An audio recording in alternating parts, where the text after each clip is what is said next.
क्या तुमने कभी खुद से ये सवाल पूछा है? जो मन तुम्हारे अंदर लगातार बोलता रहता है, जो सोचता है, डरता है, गुस्सा करता है, दुखी होता है, क्या वो मन ही तुम हो या तुम कुछ और हो? कुछ बहुत गहरा, बहुत शांत, बहुत पवित्र। आज का यह वीडियो तुम्हारी पूरी जिंदगी को देखने का तरीका बदल देगा। भारत के प्राचीन आर्षियों ने कहा था, आत्मा साक्षी है, मन उसका खेल है। लेकिन हम क्या करते हैं? मन की हर आवाज को सच मान लेते हैं, हर भावना को मैं समझ लेते हैं। इसलिए दुख भी हमारा, गुस्सा भी हमारा, डर भी हमारा। लेकिन सच्चाई ये है, मन एक उपकरण है और आत्मा उस उपकरण का मालिक। इस रिश्ते को जिस दिन तुम पहचान लोगे, उस दिन तुम आधे मुक्त हो जाओगे। भाग 1, मन क्या है? मन वास्तव में क्या है? शास्त्रों में मन को 4 हिस्सों में बताया गया है। 1, मन जहां विचार आते हैं। 2, बुद्धि जो फैसला करती है। 3, चित्त जहां यादें जमा हैं। 4, अहंकार, मैं की पहचान। ये चारों मिलकर बनते हैं अंतःकरण, यानी भीतर का तंत्र। अब असली बात सुनो, मन तुम नहीं हो।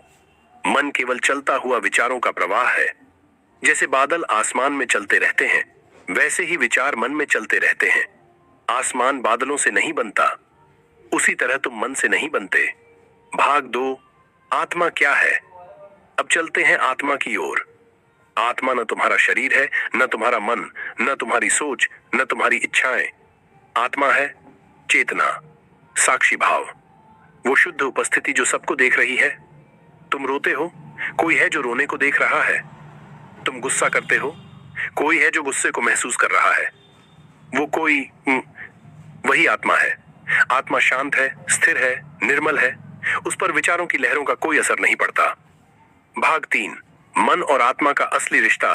अब असली प्रश्न, मन और आत्मा का रिश्ता क्या है? उत्तर है जैसे नदी और किनारा। नदी, मन किनारा, आत्मा नदी उतार चढ़ाव में बहती रहती है। कभी तेज, कभी शांत, कभी गंदी, कभी साफ। लेकिन किनारा हमेशा स्थिर। मन बदलता रहता है, पर आत्मा कभी नहीं बदलती। मन परेशान हो सकता है, आत्मा नहीं। मन डर सकता है, आत्मा नहीं। मन टूट सकता है, आत्मा नहीं।